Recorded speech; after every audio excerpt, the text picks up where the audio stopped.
가지신 책 94페이지가 되겠습니다. 조사께서 다시 이르시기를 옛적에 달마 대사께서 처음으로 이 땅에 오셔서 사람들이 믿지 않으므로 이 옷을 전하시어 금난가사입니다.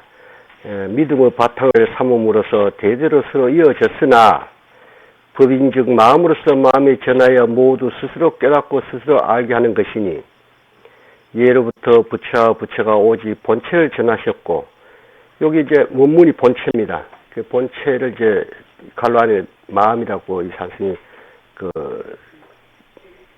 이해를 돋갔는데 그게 본체 근본 바탕이라는 뜻이 됩니다. 조사와 조사가 은밀히 본심을 부척하였던 것이니라. 본심이란 건 진성을 이야기하는 것이죠. 옷이 서로 다투는 빌미가 될 테니 형상 없는 것은 뺏을 수 없어도 형상 있는 건 그것에서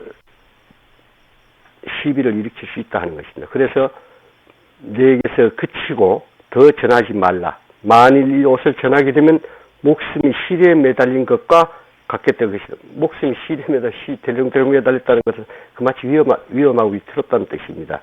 너는 모름지기 빨리 갈지니 사람들이 너를 해칠까 두려워하노라 하셨도다. 해능이 이르기를 어느 곳으로 가리까? 조사께서 이르기를 해자를 만난즉 머무르고 해자를 만난즉 스무라.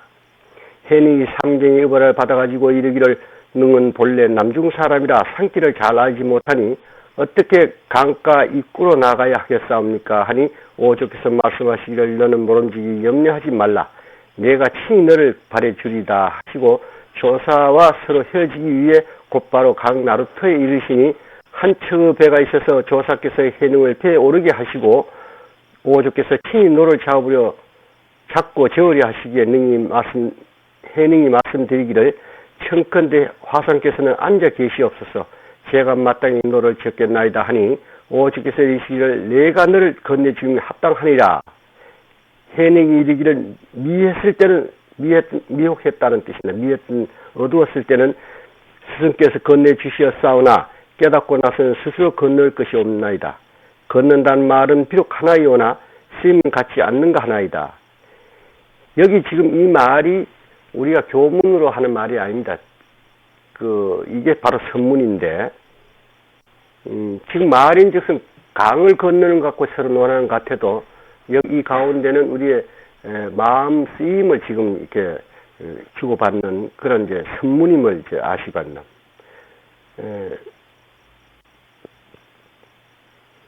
해능이 변방에서 태어나 말의 발음은 바르지 않사오나 스승께서 법을 부척하심으로 이제 이미 깨달았사오니 다만 자성을 스스로 건짐도 합당하오이다. 스스로 건진다는 것은 스스로 자기를 제도한다는 뜻이고 제도한다는 것은 곧 중생의 미혹한 마음을 밝혀서 본래의 자성에 개합해서 부처님의 경계에 오른다 하는 뜻입니다. 조사께서 이르시기를 그렇다 앞으로 불법이 너로 말미암아 크게 생할 것이다. 내가 떠난 지 3년이 되면 내가 바여 세상을 버릴 것이니 너는 이제 잘가되 힘써 남쪽으로 향할 것이며 마땅히 속히 법을 설하지 말 것이니 불법은 난이 일어날 것이라 하셨느니라.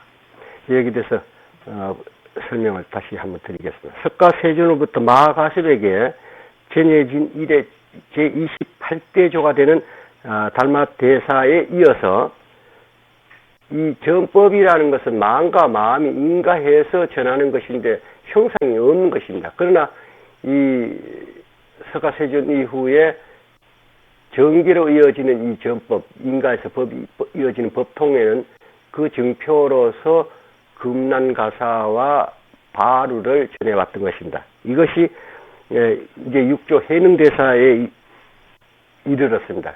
그러나 더 이상 이게 전하지 말라는 것 때문에 그 스승의 지시를 받고 이후에는 더 전해지지 않게 됩니다. 이제 형상 있는 전법의 정편 바루와 금난가사로 인해서 서로 탐내서 빼앗고자 하는 정탈이 일어나기 때문에 이것이 범난이라 하는 것이고 이것을 염려해서 6조 이하는 지금까지 정계와 반계, 그러니까 지금 우리 속가에서 그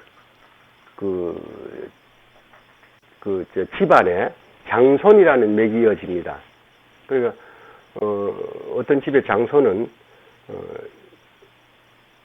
어리고, 그 위에,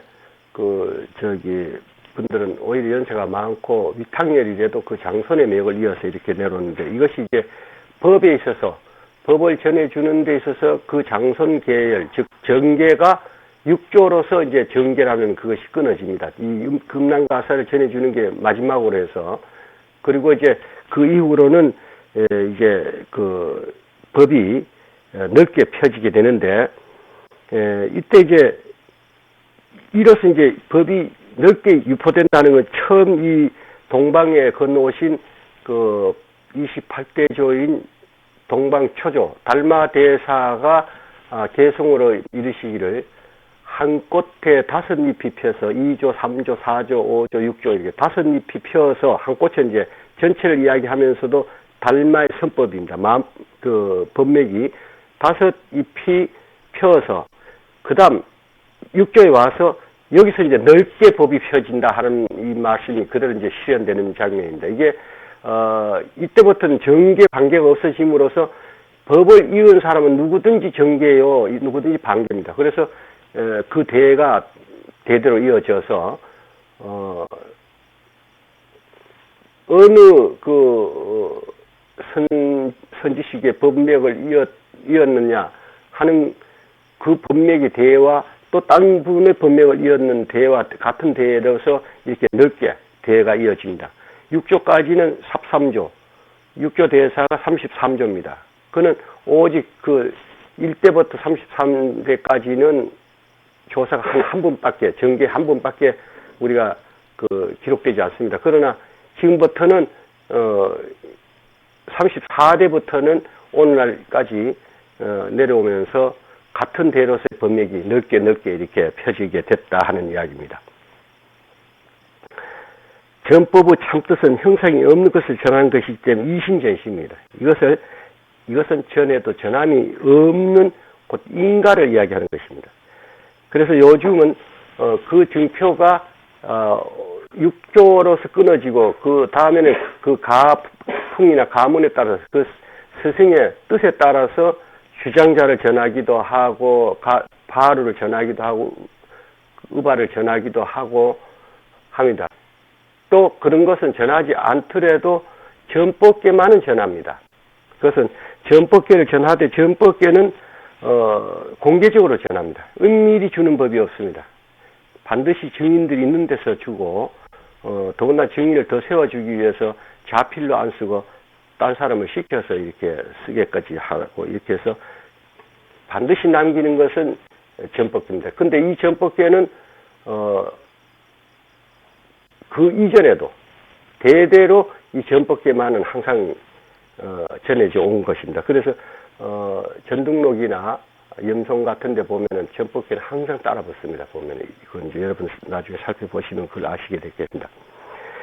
근데 이제 여기서 이제 오조께서 국왕에 이르러 노를 저을 때 아까 이게 신법이라고 선지법문이라 했는데 6조가 아닙니다. 미혹했을 때는 스승께서 건네 주셨지만은 나를 깨우쳐 줬지만 깨친 후에는 제 스스로 건널 것이옵니다 했는데 건넌다는 건 뭡니까? 우리가 반야 바라 밀다 할 때 반야 지혜로서 바라는 건넙니다. 이 바로 건너는 거죠. 제도되는 거고 밀다는 바로 빈틈없는 본성체 여기에 계합돼 들어가는 걸 밀다라고 하는 거예요. 이것이 이제 우리 보통 도피안이라고 하는데 이와 같이 걷는다는 말은 비록 하지만은 쓰임은 같지 않다 하는 요 말은 그 쓰임이 무엇입니까? 쓰임. 배로 말하면은 노를 젓는 것이 쓰임이죠. 근데 이 노를 젓는 것도 5조가 젓는 이 방법하고 6조가 젓는 방법이 물론 가볍게 보면 똑같지 모르지만은 그래도 보면 힘의 강약이라든가 각도라든가 또는 빠르기라든가 차이가 있습니다. 그렇죠? 그러니까 이것이 모르면 그렇게 자기 나름대로 못 졌죠. 그 흉내내다가 배가 갈팡질팡하게 되겠지만은, 이제 자기가 노를 젓는 걸 알았다. 즉 말은 도를 깨우쳤다. 깨우쳤으니 이제는 내 가풍대로 법을 핀다. 이게. 내가 이제 비록 오조로부터 인간을 받고 오조에게 배움을 받았지만은 오조가 하는 대로 따라하는 것은 그 원숭이 흉내입니다. 이제는 내 가풍대로 하겠습니다. 이런 뜻입니다. 그래서 이게 교설로 차별문으로 보면은 방편이요 수단이 쓰임입니다. 그렇지만은 선문으로 답하는 이제 이와 같이 답할 때는 이것이 화두가 됩니다. 그래서 그 쓰임은 무엇인가 한다라면은 이 산승이라면은 건너갔노라라고 하겠습니다. 근데 이 건너갔노라 하는 이 산승의 말을 잘못 알아들으면 안 돼. 그 배를 타고 강 건너는데 쫓아가면 안 됩니다. 지금. 근데 이렇게 말에 쫓게 되면은 달을 보는 게 아니고 달을 가리키는 손가락 쫓는 것이 됩니다. 그래서 지금 우리 불가에서 법문을 하는 더군다나 불교 텔레비 같은 데 나와가지고 법문을 하는 분들이 아주 쉽게 아주 편하게 조주 스님에게 불법이 무엇이냐, 부처가 무엇이냐 물으니까 마당 앞에 잣나무라 했다. 정전백수자. 마당 앞에 잣나무라 했다. 그때 마치 마당 앞에 잣나무 있기 때문에 그 잣나무라 그걸 일렀다.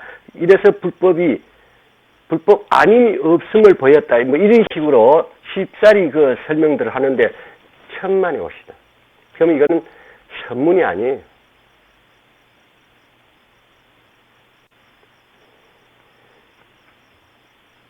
불법이 무엇입니까? 차나 한잔하게. 부처가 무엇입니까? 차나 한잔하게.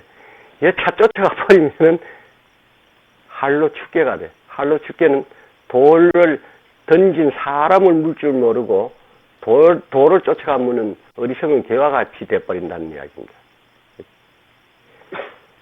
여기서 지금 차 한잔 마시는 차에 쫓아가고 마당 앞에 잣나무를 해서 잣나무 쫓아가는 그런 어리석은 사람이 돼서는 안 된다. 만일 그때 감히 불다 해서 마당 앞에 잣나무라 한 이 답과 이 도리와 다른 것으로 살핀다라면 아예 이 정전백수자 도리를 전혀 모르는 사람이 하는 소리가 됩니다. 만 차를 마시라 하는 것을 숭늉을 마시라 했다 해서 틀거나 또 마신 걸 다 치워버리고 똥이나 가서 퍼라 했을 때 그 도리가 지금 일러주는 그 도리가 다른 것으로 살핀다라면은 똥 푸는 거하고 차 마시는 건 엄청 다르죠. 그렇지만은 만일 말을 쫓아서 똥 푸는 것과 차 마시는 것을 그 말 겉으로 말을 쫓아서 그렇게 살핀다라면 그건 법을 살필 줄 모르는 것이다. 그렇게 되면은 마음 깨닫는 것과는 거리가 멉니다. 말 익히는 것밖에 안 됩니다. 근데 요즘 텔레비에 나와서까지 끽다그 화두가 누구 하여튼 찾자만 나오면은 그 다 어떻게 발췌해가지고 어떤 책에는 끽다그를 한 스님이 몇 부이고 그 인풋 대단해. 아무것도 아닌데. 제가 지금 차 이야기 했어요? 무고사님, 내가 차 이야기 했습니까? 아닙니다. 예. 나 차 이야기 한 바 없어요. 나 마당 앞에 잣나무 이야기도 한 바 없습니다. 그럼 내가 아무것도 이야기 안 했습니까? 나중에 가르치지 않았다고 하지 마세요.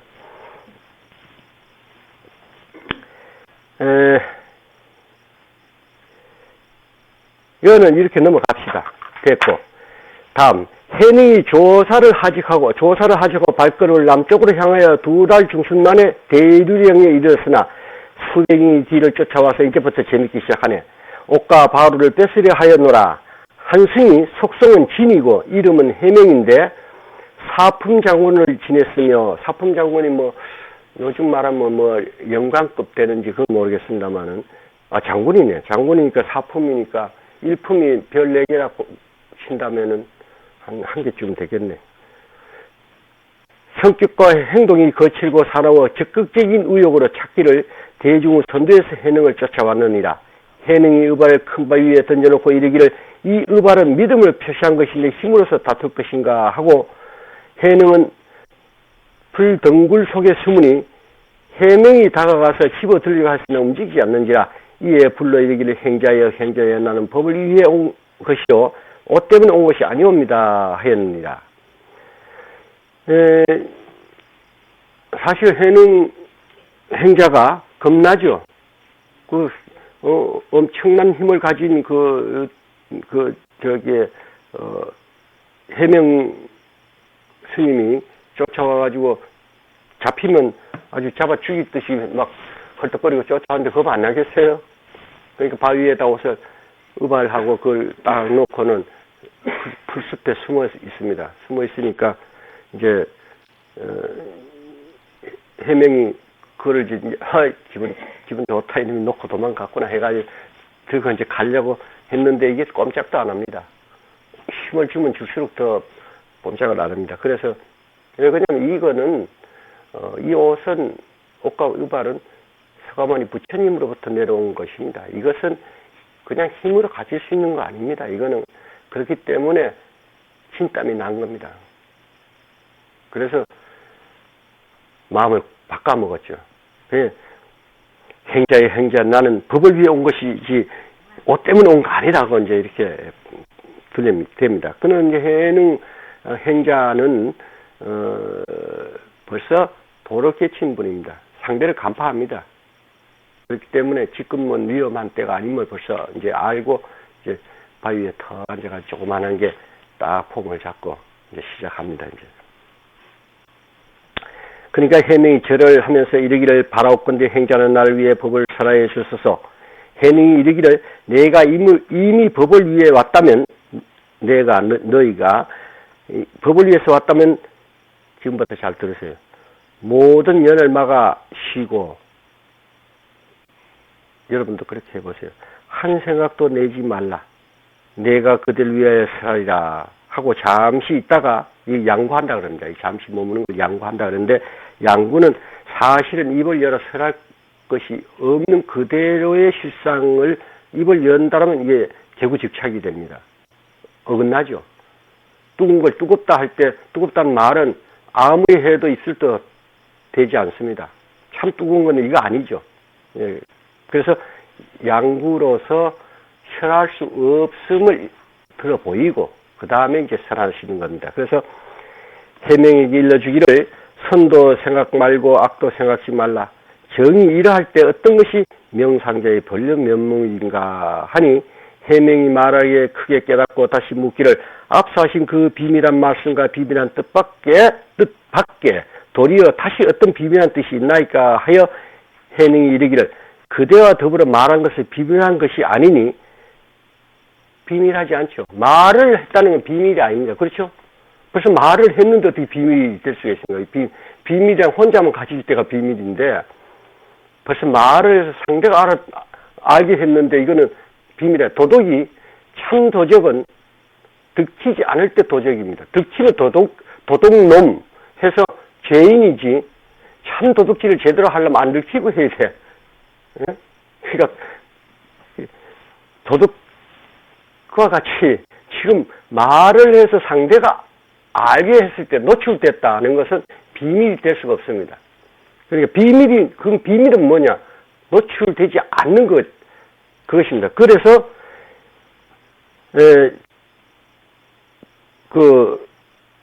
그대가 만일 돌이켜 비춰보면 비밀한 것은 돌이켜 비춰는 회광반주하는 것입니다. 자기의 본래 면목 그 자체를 설명할 수 없고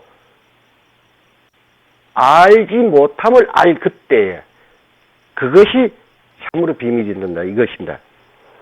해명이 이르기를 해명이 비록 황매에 있으나 황매는 이제 오조 스님을 말씀합니다. 오조 스님이 계시는 그곳이 황매 땅입니다. 실로 제 본래 면목을 살피지 못하였으나 이제 가르쳐 보이심을 입어 사람이 물을 마셔보고 차고 더움을 스스로 아는 것과 같나이다. 이것이 체득이라는 이야기입니다. 스스로 개합한 것입니다. 그래서 여러분들에게 말을 익히지 마라 한 것입니다. 말을 익힌 것은 나무 것을 내가 그냥 습득하는 것이고 이것은 아무리 내가 써먹고 아는 척해도 참 내 것이 아니기 때문에 잊을 날이 오는 것이고 그것이 나를 제도하지 못합니다. 그러나 법문을 듣고 공부를 할 때 이것이 스스로 그래 하고 개합된 것만은, 그래서 책을 읽는 것과 법문 듣는 게 차이가 있는 것입니다. 그때 개합된 것은 이 문 앞에 나갈 때 오늘 뭐 듣는 게 뭐 있는가 다 잊어버린 것 같아도 자기 것이 되어 있기 때문에 그 발현되는 지혜는 언제라도 필요할 때 쓰이게 됩니다. 자기도 놀래 마치 내가 불법을 언제 이렇게 알아서 이런 말을 하는가. 그렇다고 그 만신이 뭐 말문 열렸다 하는 거와는 다릅니다. 그렇게 되는 거예요. 스스로 아는 것과 같나이다. 이제 행자께서는 곧 해명을 스승이 없나이다. 하기에 해능이 이르기를 그대가 만약 그와 같다면, 그렇게 생각한다라면 나와 더불어 그대도 황매를 오조 홍인대사를 스스로 할 것이니, 그럼 이래 되면 사형사제가 되는 것입니다. 비록 인간은 이쪽에서 나중에 인간을 하게 됩니다. 나중에 이제 법을 이쪽에 잊게 됩니다. 실질은. 그렇지만은 어찌 행자 신분으로 그 법을 전할 수가 있겠습니까? 아직은 아니죠. 잘 지키도록 하라. 이걸 보입니다. 합니다. 해명이 또 묻기를 해명은 이후로 어느 곳으로 가야 하겠나이까 하여 해능이 이르기를 원을 만나면, 원자 든 곳을 만나면 머무르고 몽자를 만나거든 살라. 몽자 든 그 지명 이름입니다. 하니 해명이 예를 하고 하직하였나. 예는 절입니다. 우리 불가에서는. 오조께서 그 후에 법상예를 3일간인가 오르지 않았습니다. 그러니까 사람들이 놀래서 어째서 법상에 올라서 법을 설하지 않고 저렇게 계시는가 하고 의심이 나서 걱정들을 했죠. 병이 낫지 않았느냐 또는 무슨 일이 있느냐 하고 놀랬는데 의아하게 생각해서 이제 한 3일 지난 뒤에도 법설을 하지 않기에 여쭤봅니다. 어째서 법을 설하지 않습니까? 하니까 혹시 병이 나시거나 해서 그러십니까? 하니까 아니다. 의발과 법이 이미 남쪽으로 갔다. 그때 이제 입을 여십니다. 끝까지 숨길 수는 없는 것이니까. 그래서 또 그리고 숨기기만 해서는 안 될 일이죠. 밝혀야 능행자가 법을 이었음을 후세에 알려야 또 법을 펼 수 있습니다. 왜냐하면 믿지 않는 법은 펼 수가 없습니다. 그래서 나도 여러분들 좀 믿어달라고 이렇게 아양도 떨고 그러는 겁니다. 그래서 누구의 이전이었으니까 하고 묻자 해명이 가져가느니라 이렇게 이제 하니까 대중들이 놀랄 수밖에 없죠. 그 행자가 떡거머리 총각 행자가 돌을 등에 지고 방 하나 찍고 8개월 동안 있던 자가 계속을 읊었는데 희한하다 했는데 그것도 아니라고 발로 뭉개었습니다. 오조가. 그런 자가 이제 법을 받아서 남쪽으로 갔다 하니까 놀랄 수밖에 없죠. 이게 어째서 했나 해서 이제 그 도망갈 시간을 줬지만은 포기하지 못하죠. 자기들이 수년을 모시고 그렇게 이 법을 구하려고 하고 이랬는데 엉뚱한 놈이 와서 낚아채 가버렸으니까 이거 참 경악할 일이 아닙니까? 이놈 잡아라 하는. 그러니까 이 잡아도 사실은 그 개합된 그 마음을 뺏어올 수는 없죠, 사실은. 그러나 이제 중생의 마음은 항상 상을 쫓기 때문에 의발만 가지게 되면은 내가 법을 이었다라고 할 수 있다라는 그런 간특한 그 얕은 생각으로 오조의 뒤를 이제 제6조 뒤를 이제 쫓게 됩니다. 그리고 해명이 이제 사실은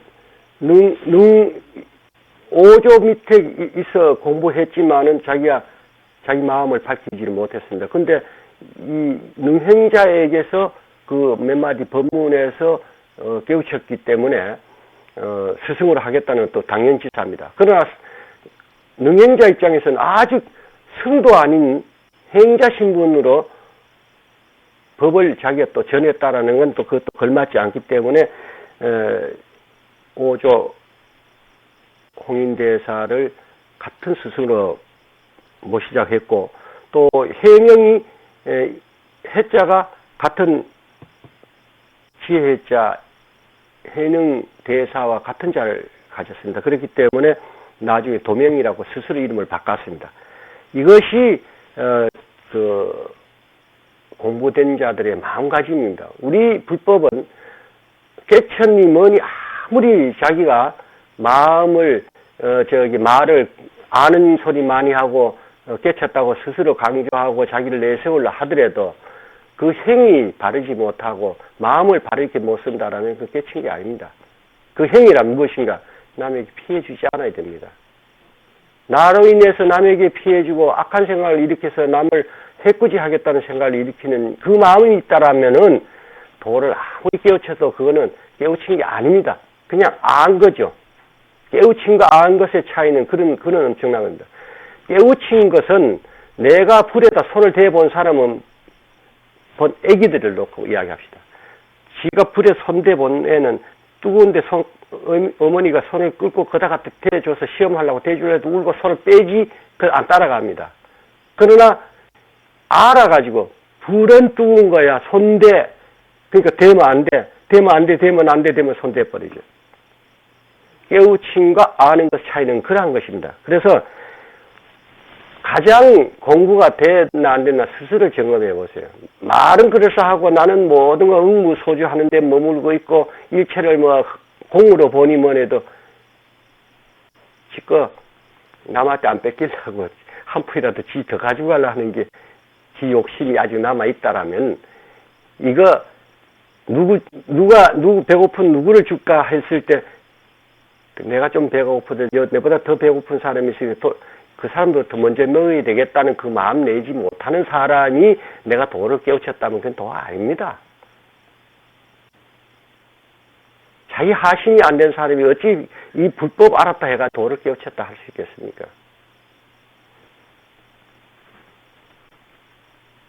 그러니까 여러분들도 이 불법 공부하는 건 마음 닦는 공부라는 걸 아시고 항상 마음을 순화시키도록 노력하시고 용수철이 제 아무리 강해도 눌리면은 이게 눌려집니다. 그러면은 이것을 우리가 계를 지키는 것 같이 무엇이든 훈습하는 겁니다. 마음을 눌리고 사귀고 그것이 인행이죠. 그렇게 하면서 마음을 닦아 나가다 보면은 용수철이 제 아무리 강한 듯 해도 눌리다 보면은 나중에 가서는 이것이 용수철의 힘이 없이 사라지고 그냥 쇳덩이로 그냥 딱 붙어서 다시는 일어나지 않는 것과 같이 자기 마음이 어떠한 경계에 부딪힌다 해도 악한 마음이 솟지를 않습니다. 왜 그런가 하면은 인과가 분명한 것을 체득했기 때문에. 내가 여러분 요놈의 자식 요건데 좀 손 좀 봐줘야 되겠다 이 생각 문득 떠올 때 없을까요? 있습니다. 분명히. 근데 앞생각 위에서 나는 것이기 때문에 뒷생각이 그걸 삼킵니다. 어찌 왜 삼키느냐? 인과를 알기 때문에. 내가 일으킨 것은 내가 받음을 알기 때문에. 인과가 얼마나 무서운지 아닙니까? 내가 인터넷에 가짜 이름 들어오는 걸 내가 가르쳐 준 일이 있어. 그놈들이 우리 카페에다가 내한테 배운 거 그거 갖고 써먹고 10개 20개를 집어넣어놓고 지금 정해온 아니면 글못 올리는 걸 장치해놓음으로 해서 가짜로 어떻게 교막에 해가 정해온 받아가지고 있다가 몇 마디 했다 떨려나고 지금 몇 개 남았어요. 요게 내가 심은 인이에요. 괜히 그 나쁜 짓 가르쳐줘가지고. 요렇게 하면 주민등록 없이도 아이디 마음대로 만든다 이렇게 가르쳐줬어. 요 인을 내가 심었어요. 그 내가 봤잖아요. 그래가지고 무슨 짓 하는지 아세요? 우리 은사 스님까지도 욕을 보이고 있어요. 그럴 때 내가 나는 좋다 이게. 우리 은사 스님까지 욕을 보여? 너는 뭐 자식 내가 손 좀 봐줘야지. 안 나오겠어요?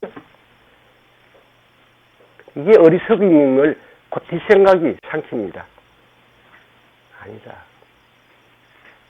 먼저 내부터 받음을 아는데 어찌 내가 그 미혹한 생각을 행으로 옮길 것이냐.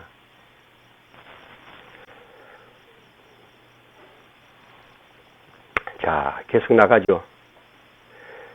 선도 생각하지 말고 악도 생각하지 않았을 때 어떤 것이 그대의 면목인가?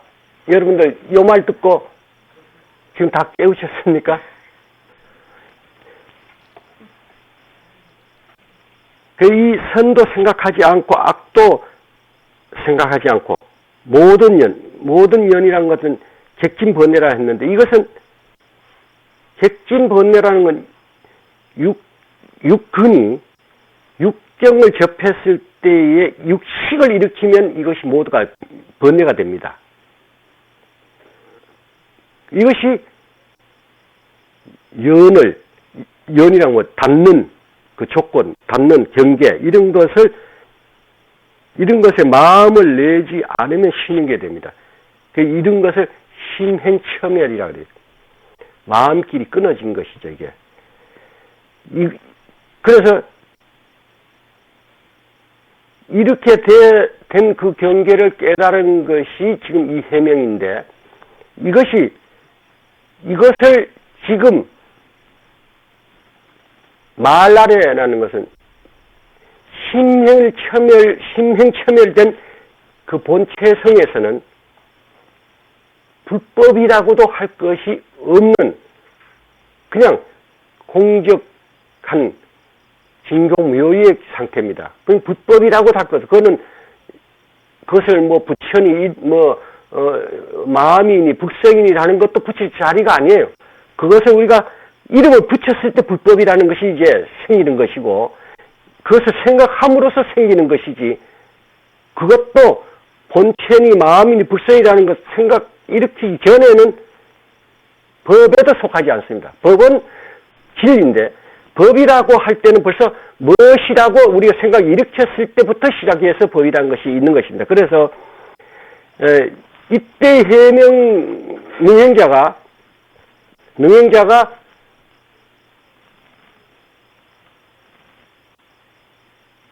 마음을 쉬고 악도 선도 생각하지 않는 그때 이 본래 면목이 무엇이냐, 거기에 개합되는 것은 해명의 마음이고, 지금 이렇게 일러주는 것은 여한 본자성에서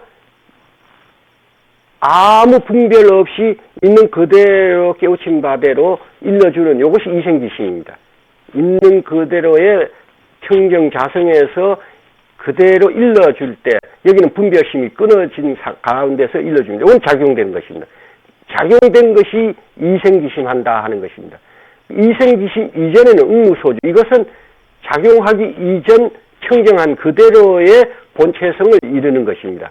그러니까 본래 맑고 깨끗한 맑아 깨끗한 그것에서 분별 망상이 없는, 집착과 차별심이 없는 마음으로 여여하게 그대로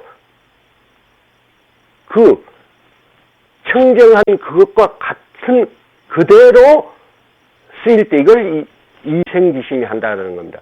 우리가 중생심으로 쓰는 분별하고 차별하고 집착하고 하는 이것은 이 응무소주 이생지심이라 하지는 않습니다. 이생지심이란 말에서는 동일합니다. 어쨌든 작용됐으니까. 그러나 작용돼 쓰기 이전에 응무소주는 원래 우리의 청정한 본래 마음, 깨끗한 마음에서 쓸 때고, 거기서 분별심을 일으켜가서, 분별이라는 것은 판단이 흐리다는 뜻이 아닙니다.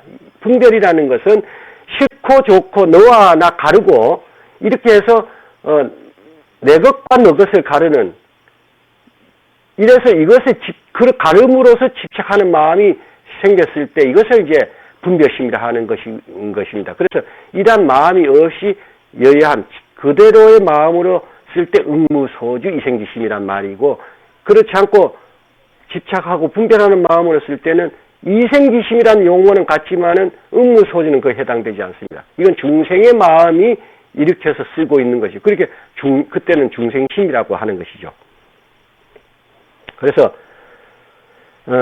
선도 악도 생각지 않을 때 너희 본래 면목이 어떤 것인가 하는 말에 누구나 졸탁되는 건 아니죠. 졸탁이라는 것은 병아리가 어미품의 이 조건을 만들어준 거지. 어미품이 그 따뜻하게 유지되는 필요한 마취의 온기를 줘서 만들어준.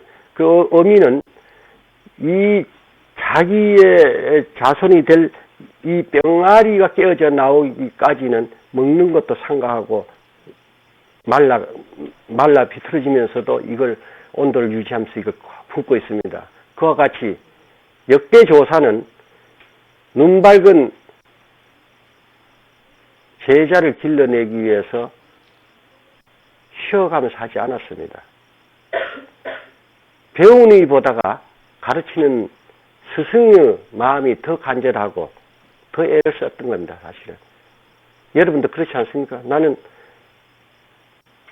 여러분 내보다 여러분들 깨우치는데 더 애쓰는 사람 있으면 그 사람 내가 목을 떼고 장담하죠. 분명히 내 앞에서 깨우치고 내 법을 이을 겁니다. 나는 간절합니다. 우리나라 아니 세계의 불교의 법맥이 내 서하에서 내 가문에서 불이 붙지 않으면은 이제 다시 사그라져서 다시 몸받아 나오는 사람들이 다음 생에서 아니면은 어려울 것이다. 지금 현재 이 말법 시대를 난 그렇게 직시해 봅니다. 너무도 애절하고 통탄스럽습니다. 이젠 이렇게 말장난하고 말싸움하고 하는 이것이 지금 우리 불교계를 지금 뒤덮고 있어요. 그냥 상으로서 더 잘난 척하고 좋은 옷 입고 좋은 높은 직책 서로 차지하려 하고 돈 많이 벌어가지고 뭐 하건데 불자들에게는 공설의 공석이니까 갖지 마라, 욕심내지 마라, 베풀고 살아가면서 자기는 베푸지 않고 쌓아두는 사람 한둘 아니고 이게 지금 이 시대에 지금 불교계에 통한한 지금 실제입니다. 여러분 이 산성도 믿지 마세요. 이 산성이 한 말이니까도 믿지 마세요. 오직 법만 살피세요. 법 그것이 옳은가 그른가 살펴서 그걸 개합하세요. 이치에 맞지 않는 건 비법입니다. 이것은 삿된법이에요. 법이라는 것은 진리이기 때문에 반드시 이치에 맞습니다. 이치에 맞지 않는 것을 법이라 하는 것은 아닙니다. 그러니까 적어도 여러분 상식 가운데서라도 이 치가 맞느냐를 한번 대합해 보세요. 그렇다면은 정법과 사법을 여러분 그래도 가릴 수가 있을 겁니다. 이치에 맞는 것은 따지 마세요. 그래서 이렇게 그 계란을 품어서 어느 때가 되어서 안에서 성숙된 병아리가 이제 나오려고 알껍데기를 깰려고 토독 칩니다. 그럴 때에 어미닭이 그것을 감지하고 같이 탁 쳐주면 탁 깨지면서 병아리 딱 나옵니다. 이것이 졸탁이라고 해요. 졸탁, 줄탁 이렇게 있습니다. 한문을 그렇게 읽는데 요것을 우리는 기연이라 그래요. 간절한 의심과 간절히 탐구해온 우리 불자들이 참학인이 의심이 돈발해서 어느 경계에 딱 간절해서 이것이 의단이 간절해서 못 익었을 때 선지식의 말 한마디 어떤 경계에 딱 부딪혔을 때 요 기연이 딱 닿았을 때 한꺼번에 탁 터져버립니다. 그렇기 때문에 지금 이 해명이 비록 의발을 뺏으러 쫓아오고 했지만은 그걸 생각하면 북선의 짝이 없는 놈이죠. 그러나 그래도 그 마음 가운데서는 법을 구하는 열정만은 대단했고 또 이것이 의발을 뺏겠다 한다는 것도 좋은 뜻으로 보면은 법이 그마치 귀하기 때문에 뺏으려 하는 마음이었지 그것이 재물이기 때문은 아닙니다. 그러나 또 뒤집으면은 욕심이 있고 상을 쫓았다라는 개심죄도 있습니다. 그러나 선지식은 나쁜 점보다 좋은 점, 악한 것보다 선한 쪽을 봅니다. 같은 일이 벌어졌을 때 이거는 이렇지만은 그래도 이게 있잖아 할 때 이걸 선택합니다. 그래서 이 도인들이 바보 같고 멍청이 같다. 그리고 남에게 잘 속는다. 그것은 중생의 잣대로 잴 때 그렇게 되지 도인은 그 잣대로 재지 않습니다. 그래서 중생의 잣대로 보면 100만 번 쏟고 100만 번 손해를 보는 것 같아도 도인은 그렇지 않습니다. 100만 번 쏟고 100만 번 손해 보는 것 같아도 항상 본전인 걸 알아. 무엇이 손해본 거 있는데 원래 아무것도 없이 왔다가 아무것도 없이 가고 원래 아무것도 없는 것이 내 본전인데 뭐 손해본들 뭐 그 아무것도 없는데 더 파갈 게 뭐 있어요? 그래도 살다 가는 건데 그죠? 그리고 다시 오고 싶을 때 올 수 있는데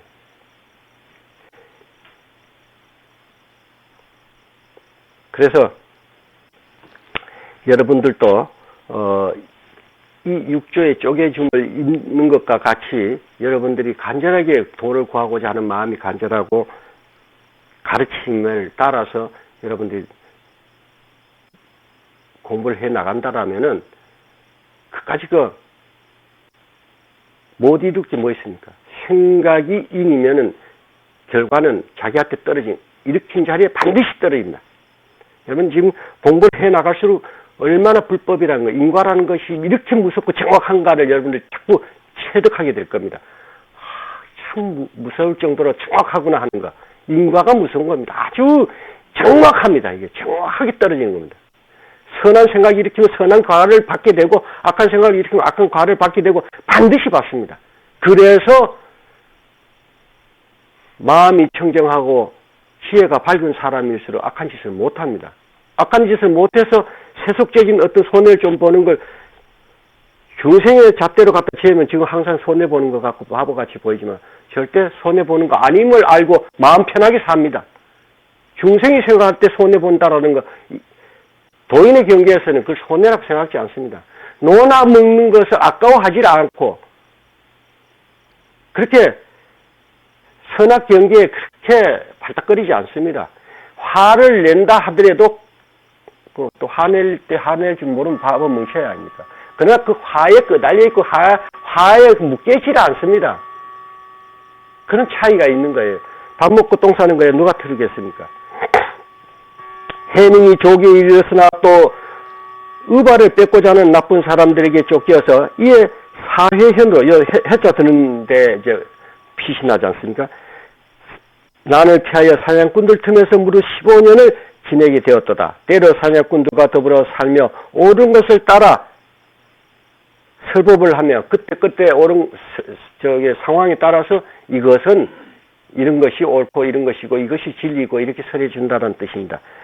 사냥꾼들이 그물을 지켜달라고 하면 언제나 살아있는 것을 보면 다 놓아주었다. 언제나 식사때가 되었으면 채소로 고기 삶은 냄비에 부쳐 먹었으며 혹 물은즉 답하여 이르기를 단지 고기 곁에 뭘 먹고 살았느냐 그동안 뭘 먹고 살았느냐 묻는다면은 단지 고기 곁에 나무를 먹었노라. 이걸 이제 하문을만 육변체라 있는 겁니다. 이 육변체를 우리 그 불교계 교학자들이 아주 유명한 말로 씁니다. 근데 이 해석이 우리가 선지로서 물론 이게 그동안에 나무를 고기 안 먹고 나무를 먹었다. 그런 명한 종사도 이렇게 개지키는 것이 철저했구나라고 이렇게 우리가 귀하게 귀감으로 살펴볼 수가 있습니다. 이거는 이 부분에서 얻어 가지는 것은 하근기, 중근기가 얻어 가질 부분입니다. 우보일생 만허공입니다. 아무리 보배비가 이렇게 구름에 비 내리듯이 온 천지에 떨어져도 자기 그릇이 요만하면 요마치 이상은 요마치 밖에 거는 못 받아들입니다. 그릇이 크면 그런 큰 거 마치 받아들입니다. 이 같은 법문을 해도 받아들이는 그 해합된 양이 각각 다른 것은 성근의 차이입니다. 그래서 여러분은 여기에 상근기, 상상근기들이 앉아 계시니까 우리는 이 개나 지키고 앉았는 정이나 어록이 말입니다. 석가모니 부처님이 49년 그리고 그 이전에 수행하기 이전에 행했던 것 경험 그리고 전생담까지 쏟아놓는 것 그거 모두 엄쳐서 49년 설했는 것이 고작 8만 대장경이라 그래요. 많다는 뜻입니다. 8만 그러나 그것이 해인사 경전에 그 장경각에 쌓여 있는 것 부처님이 설한 경률을 빼봤자 자수를 셀 수 있는 수량이지 무한대 아닙니다. 우리가 오늘 하루를 말이죠. 아침서부터 일어나서 오늘 하루 것을 모두 샅샅이 정리하면 오늘 하루 것만 갖고 여러분들 한 권의 책을 만들 수가 있을 겁니다. 오늘 하루 것만 갖고. 그런데 일생 동안의 것을 가지고 모으는 그 책 안에 과연 매일 한 토막이라도 들어갔겠냐 한번 생각해 보세요. 아닙니다. 그렇다면은 특히 육조단경 같이 작은 이런 책, 이거 원문만 가지면 아주 얼마 안 되는 분량의 책입니다. 이거를 육조 스님이 일생 동안 해온 것과 자기가 설한 것을 여기다 담았는데 이 한 구절 한 구절이 얼마나 귀한 것이겠습니까? 아주 중요하다고 생각하는 걸 뽑아서 옮겨놓은 것입니다. 그렇기 때문에 이 경이나 어록 같은 걸 읽으면은 신화적이고 설화적인 가미가 많이 요소에 박혀 있습니다. 그래서 도를 구하는 이들이 잘못 알고 괜히 상에 쫓아서 옛 조사들은 이런 짓 여러분 내가 했는 행 가운데서 신비스러운 거 즉 말하면 신통이라고 할 만한 거 나를 지켜온 여기 우리 명심스님 12년이 넘게 나를 지켰는데 나는 감추면서 살아왔습니다. 근데 그 가운데서 명심스님이 목격한 것 그것만 빼가지고 여러분 책을 엮어도 내가 여기 있으니까 거짓말이다 또는 그래? 쉽게 넘어갈 겁니다. 그러나 내가 몸을 벗은 뒤에 30년, 50년, 100년 후에 그것이 책으로 나왔다고 봅시다. 신통방통한 청봉선사였을 것이라고 여러분들이 살필 겁니다. 그래서 지금 이 신통을 구하지 마. 신통이 여러분 다 갖추고 있는 것이고 쓸 수 있는 것이고 다만 그리 지금 발현이 안 됐을 뿐이에요. 그러니까 그거보다 중요한 건 마음을 어떻게 쓰느냐 그 가장 중요해요. 육신통이 누진통이 가장 소중한 것입니다. 그런데 이 짧은 경 가운데서 육변체가 얼마나 귀한 말인가를 여기서 여러분 상상근기들이 모이셨으니까 여기서 큰 그릇으로 받아들여야 됩니다.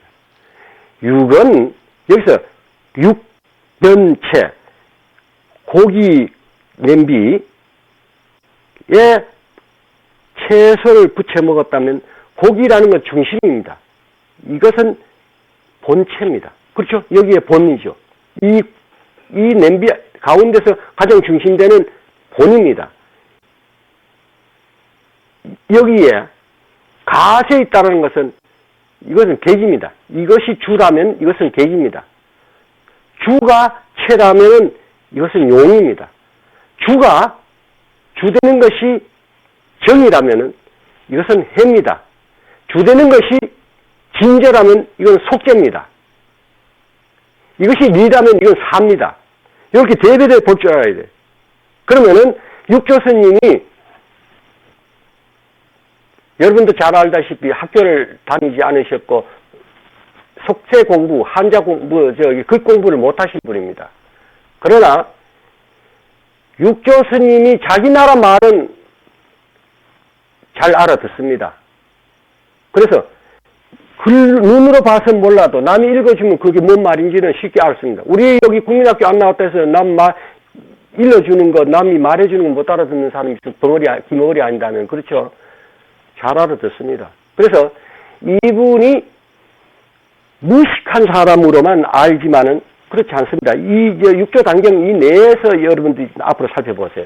여기는 많은 경, 유마경서부터 열반경, 화엄경, 별경, 제목 여러분들도 모르는 경들을 인용한 대목이 많이 나옵니다. 부처님 말씀 이랬다 하고 많이 나옵니다. 나오는데, 우리가 아무리 뜻을 깨우쳐 알아도 그것을 구사할 수 있는 능력이 없으면 함정미토라요. 삼켜도 토하지를 못한다. 우리 서가모니 부처님 같은 경우에는 삼킨 것을 충분히 비유를 들어서 모든 것을 낱낱이 알아들으라고 설해왔던 것이 바로 부처님의 팔만대장경입니다. 그렇게 설했는데 이 설한 말 가운데서 상극이는 상극이 마치 깨우쳐 들었고 하극이는 한극이 마치 신심이라도 내고 신비라도 믿음으로서 가지게 되고 이렇게 하게 된 것입니다. 그래서 이 서가모니 부처님은 속세 계실 때에 왕자로서 태자로서 개인 교수까지 다 받으신 분이에요. 무술도 잘하는 분입니다. 익힐 수 있는 무와 예와 문을 다 갖춘 연후에 출가하신 분이에요. 그러니까 이분은 함정미토가 아닙니다. 깨우칠 함, 머금은 것을 토함에 부족함이 없이 다 토해서 설해 주셨습니다. 그런데 육조 스님 같은 경우에는 깨우침 바는 석가모니 부처님과 다르지 않지만은 그걸 토함에 있어서는 지금 부족합니다. 그럼 그걸 어디서 익혀야 되겠습니까? 1차로는 오조께서 평풍을 가리고 금강경을 앞에 놓고 설해 주셨습니다. 그 다음 이 15년 동안에 숨어서 보임한 겁니다. 보임 함정미토가 되지 않기 위해서도 보임을 해야 됩니다. 이때 자기 깨우친 것을 지키면서 누리면서 또 다시 중생을 제도하는데 필요한 모든 것이 그동안에 익혀 이것이 주는 깨우친 바 본성 실상입니다. 그것에 작용되는 사로 이때에 익혀가면서 보임했다 하는 이런 것으로 받아들인다면 이 육변치의 뜻이 얼마나 대단한 것인가를 여러분 살필 수 있다. 아마 지금까지 역대 선지식들은 이 경을 가지고 설한 바가 별로 없습니다. 교학자들이 이런 갖고 이래 설왕설래 했는데 이렇게 육변체를 가지고 이 산성처럼 설하고 이렇게 강론해서 설해준 경은 여러분 아마 어디서도 몰라 앞으로는 있을런지 모르겠습니다. 있겠죠.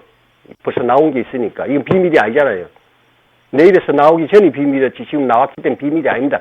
그럼 이건 누구든지 쓸 수 있으면 불법은 소유권이 없으니까 나는 이걸 특허청에다가 신청도 안 했고 돈 받고 신청내지도 않았고 그럼 누구든지 쓰라 이겁니다. 바르게 적어도 계약이 안 되더라도 바르게 이거 익혀서라도 바르게 써먹으라고 난 인터넷에도 내가 공개한 것입니다. 그래서 앞으로는 모르겠어요. 그러나 분명히 말씀드리죠. 지금 이전에 출판된 책이나 어떤 분의 입에서라도 육변체에 대한 이런 설명을 한 사람 있으면 나와보라고요. 정말이에요? 없을 겁니다. 이 산승만이 이렇게 설했을 겁니다. 분명히 말씀드려요. 근데 그러면 그동안에 깨친 사람이 청봉 너 하나밖에 없어서 그랬냐? 그건 아닙니다. 선지식들, 명안종사들은 이 경을 갖고 좀 제설하지를 않습니다. 그 선문답으로서 이렇게 가르침을 주시지, 이 경을 갖고 잘 설하지 않습니다. 이 산성은 이 시대에 맞게 이 경을 갖고 떠벌리고 있습니다. 이상한 놈이에요. 그래서 여기서 여러분들이 지금 아까 대충 말했습니다. 주와 객을 나눈다. 주는 본래 바탕인 근본 체성, 바탕입니다. 당체, 체성, 이건 본성, 불성하는 그 근본 성품 그대로입니다. 이것과 대별해서 체와 용, 정과 해, 진과 속, 리와 사, 진제, 속제 이렇게 대별해서 살피죠. 어느 곳에도 치우치지 말고 병견에 떨어지지 말고 두루 이것을 통용해 쓸 줄 알 때 응무소지 이생기심을 깨우쳤다 할 수 있습니다. 이런 용어나 요 쓰임은 여러분 지금 익혀놓으면 좋습니다. 이거는 왜 그러냐면은 여기서 내가 말을 익히지 말라 했지 내가 뜻을 익히지 말았고는 안 했습니다. 뜻을 익히세요. 그래서 이 용어를 익혀놓으시면은 남들이 법문을 할 때 그 용어를 쓰지 않아도 쓰면 더군다나 확연히 내가 살필 줄 알 것이고 쓰지 않아도 저는 체를 갖다 용어로 선하고 있구나. 용어를 갖고 체로 선하고 있구나. 지금 정의인데, 정을 입력이 전이 정의인데, 입을 열면서 그걸 자꾸 정의라고 하고 있으니 지금 옳지 않다. 이치에 맞지 않다. 그럼 그 사람은 제대로 깨우친 말이 아니다. 여러분, 남의 말에 쏙지 않습니다. 첫째는 쏙지 않고 내가 바로 살필 수 있는 요 미천이 될 거예요. 주객, 체용, 진속, 리사, 징계, 속죄. 이제 대별해서 이 뜻을 바로 여러분 개합해서 익혀놓으시면 참으로 앞으로 불법을 여러분들 깨우치는데 참으로 도움이 될 거예요. 주는 정입니다. 용은 해가 용을 하는 것입니다. 그래서 주는, 체는 공이 되고 해는 덕이 됩니다. 덕은 작용이 없는 것은 덕이 있을 수가 없는 겁니다. 이것이 해가 덕을 일으키는 것입니다. 이렇게 지금 무지무지하게 용어를 지금 많이 제가 나열을 했는데 갈라지는 건 주와 객입니다. 체와 용. 그렇죠? 나와 내 본바탕과 내 본바탕이 작용하는 요거 빼놓고 불법이 없습니다. 여기서 불법이라는 것이 있는 것이고 여기서 우리가 진리라는 것을 찾을 수 있는 것이지 이거 빼놓고 어느 것이든 치우치거나 이거 내에서 불법을 찾고 진리를 찾는다면 어리석은 사람이에요.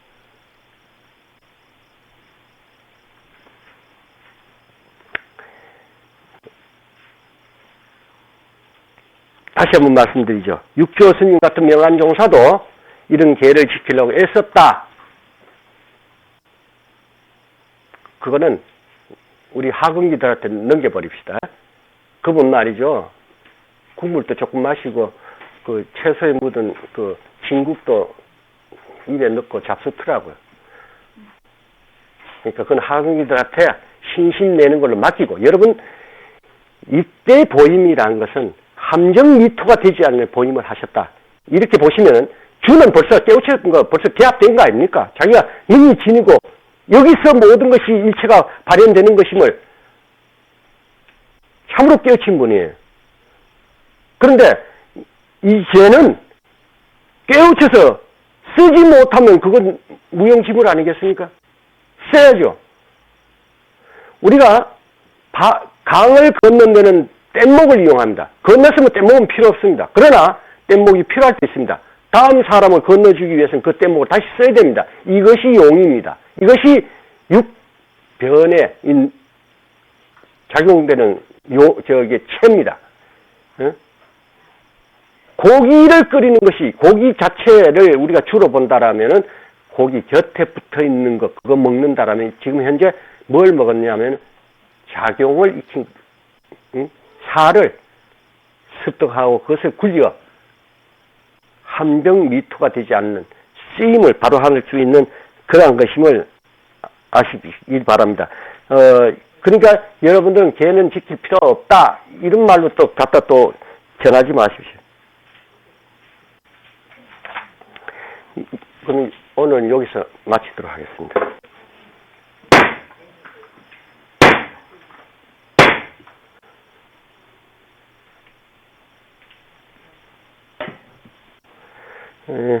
질문 있으면 질문하시죠.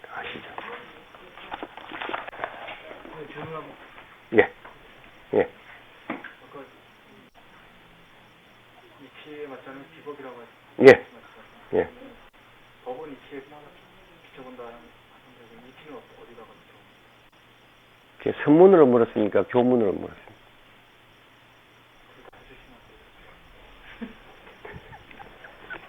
그 선문부터 먼저 물어요. 다 선문답.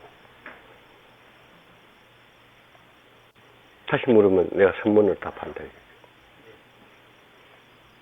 이치에 맞지 않으면은 비법이라고 하시는데 법은 이치에 비춰볼 수 있지만 이치는 어디에다가 비춰? 이치는 이치로서 비추도록 하시죠.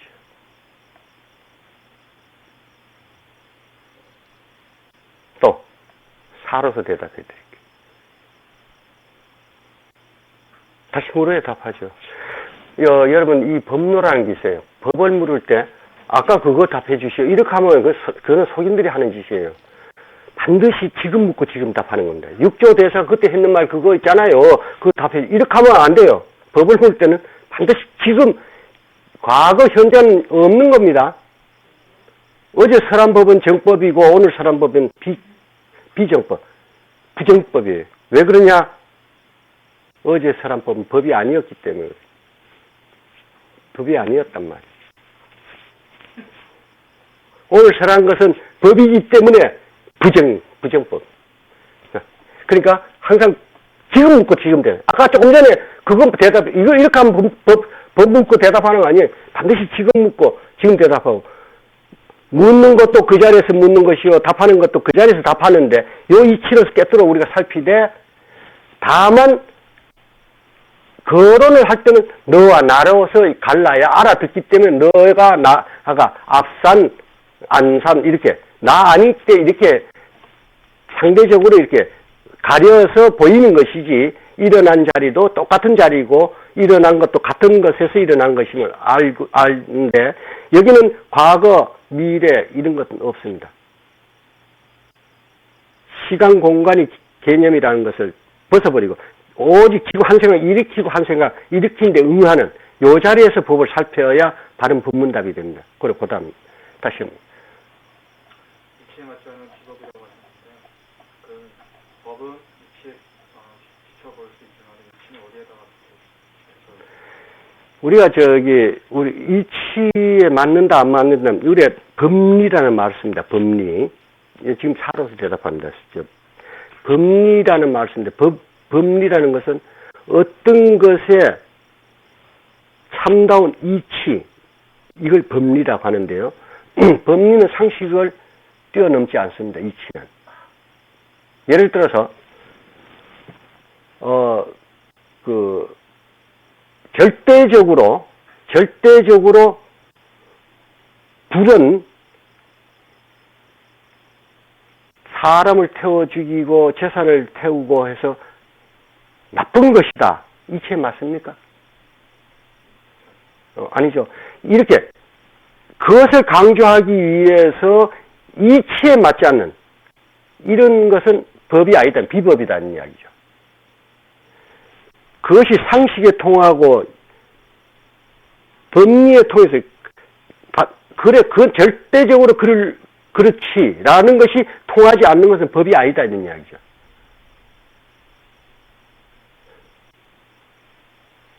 예를 들게 많을 텐데, 아무리 장광설로서 뭐를 주장을 하고 해도 그 말에 모순이 있고 앞뒤가 맞지 않는 말이면 그건 이치에 맞지 않는다 하죠.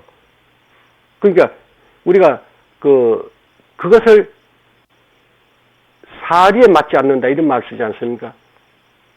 우리 선문에서는 사리란 말 안 쓰고 이를 앞에 둬서 이사가 맞지 않는다 이런 말을 쓰고, 속세에서는 사리에 맞지 않는다. 사리에 맞지 않는다는 이야기는 이치가 안 맞는다는 이야기죠. 누가 갖다 재도 그것이 반듯하지 않다. 어긋나는 걸 갖고 억지로 우겨서 이것이다라고 하는 거, 이건 비법이고 사법입니다. 부처님 말씀이 법도 하물며 벌예하거늘 하물며 비법이리야 했잖아요. 그 뭐냐면 이치에 맞는다라는 그것까지도 국집해서는 안 되는데 하물며 맞지 않는 것까지 국집을 한다면 그거는 안 된다 하는 것을 이제 말씀하시는 겁니다. 그래서 이치에 맞는 이치의 잣대는 여러분들 상식을 벗어나서 이치가 없죠. 그리고 사리가 분명한 것을 우리가 이치에 맞는다라고 하는데, 그것이 분명치 않고 말에 모순이 있거나 어긋날 때는 이거는 법이 아닙니다. 진리가 아닙니다. 그래서 내가 강정진 거사의 허구성, 영원한 대자인의 허구성을 내가 정당하게 막 밝힌 것도 이치에 맞지 않기 때문에, 이치에 맞지 않는 소리를 자꾸 하고 그걸 강조하기 때문에 그런 겁니다. 만일 그분의 말이 이치에 맞다라면은 내가 그렇게 못 파헤치죠. 되겠습니까? 이치에 맞고 상식에 맞는다. 이게 참 어디까지가 이치고 상식인지 의문이 되는 게요. 얼마 전에 보면은 흔히들 이런 얘기 하지 않습니까? 뭐 처녀가 애된다. 근데 얼마 전에 뉴스에 보면은 미이라 속에 애가 있다고 그런 토픽이 있었습니다. 제가 생각해도 미이라도 뭐 애들 인연이 되면은 애도 될 수 있는 거 아니겠습니까? 근데 통상적으로 성적으로 사람들은 그걸 믿지 않고 그러거든요. 아니, 이체 맞아요. 그 미라가 아기를 뱄다는 건 미라 되기 전에 생전에 아기 뱄 상태에서 죽으면은 그 뱃속에는 아기가 있으니까 미라 시신이 썩지 않고 그대로 보존됐을 때 미라가 그러지 않습니까? 그럼 같이 있는 거고 처녀 애배죠. 처다들은 다 처녀가 배요. 다는 아니지만. 뭐 틀려요 내 말이? 아니 이체 맞잖아요. 아니 틀려요? 맞죠? 이체 맞잖아요. 처다든 대개는 처녀가 배. 근데 뭐 아닙니까? 이번에 시비가 이치의 기준이라고 그럴까요? 이치라는 기준을 대지 말고 이치라고 할 수 있는 예. 궁극적인 그것을 지금 아니 지금 이게 그럴 수 없다라면 이치에 안 맞는 거죠. 그러니까 처녀가 애기 배죠. 근데 그 이치가 말씀이죠. 두째 애기는 처녀가 절대로 못 낳아. 그죠? 예, 이치가 우리가 이제 법계에서의 이치가 있고요. 예. 그건 이제 궁극적인 뭐 진화, 예. 법적 진화라고 할 수 있겠죠. 예. 그리고 우리가 이제 생활 속에서의 이치. 생활 속의 이치다. 그래서 내가 상식이란 말을 조금 동원을 한 겁니다. 상식이란 말. 우리가 상식이라는 지금 내가 동원된 용어가 그냥 뭐 일반적인 상식을 말하는 게 아니고 그렇게 될 수밖에 없고 이건 우연이 아니고 필연적인 겁니다. 그렇게 되면 그렇게 될 수밖에 없는 필연적인 것. 여기 이것으로 재면은 그걸 이치라고 우리가 이 생활 가운데서 이치를 살필 수 있습니다.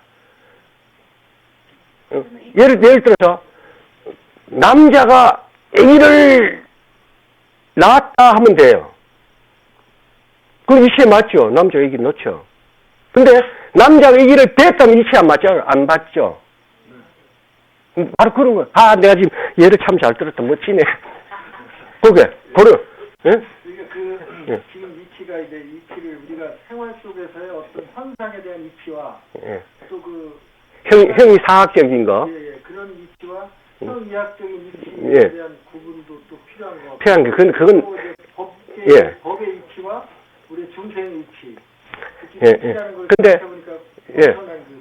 그런데 그 차이가 있느냐면 근데 우리가 이 속가에서 일어나는 세속사에서 일어나는 걸 우리 속죄라 하고 그 형이상학적인 이런 것을 이제 진죄라 한단 말입니다. 진죄와 속죄가 별개의 것 아니에요.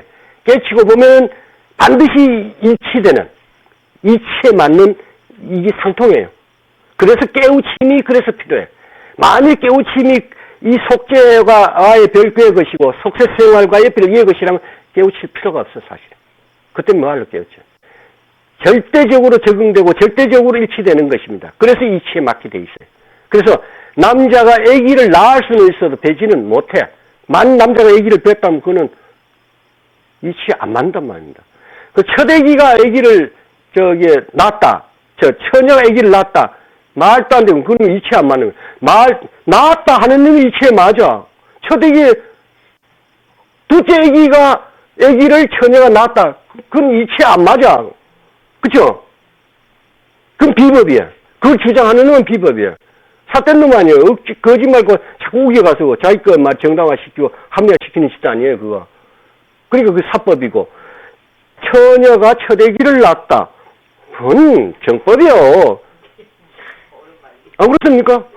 예, 그런 거예요. 근데 이게 아까 말씀 중에 떡 좀 쪄라, 떡 좀 쪄. 중생에 대한 이치와 떡 있지. 진화에 대한 이치 이렇게 예. 구별을 찾고 하는데요. 아니, 설명하려니까 죄송합니다. 예. 그래서 저가 알기로는 떡 좀 주세요. 이치란 니치라는 말 자체의 뜻이 원래 그릇을 만들다가 잘못된 그릇을 내치고 진짜 그릇만 남긴 그런 것을 니치라고 이제 언어적으로 표현을 하는 경우도 있더라고요. 맞습니다. 그건 이제 네. 상용 문자 시에 이제 이건데 뜻은 같은 거죠. 맞습니다. 결국에는 아까 뭐 속세의 니치니 하는 것은 결국엔 니치는 니치인 것이고. 그렇습니다. 예. 네, 그렇게 아까 그 스님께서 말씀하신 그 니치가 그 핵심이지. 현실에서 니치가 또 달리 있고 현상은 니치가 있고 뭐 니치가 있다면은 원래 말뜻이 이치하고 전혀 어긋나죠. 맞습니다. 예, 예. 예, 거사님 나 살렸네. 이제 내려가도 되겠다. 아유. 자, 딴 거 뭐 없습니까, 질문? 예.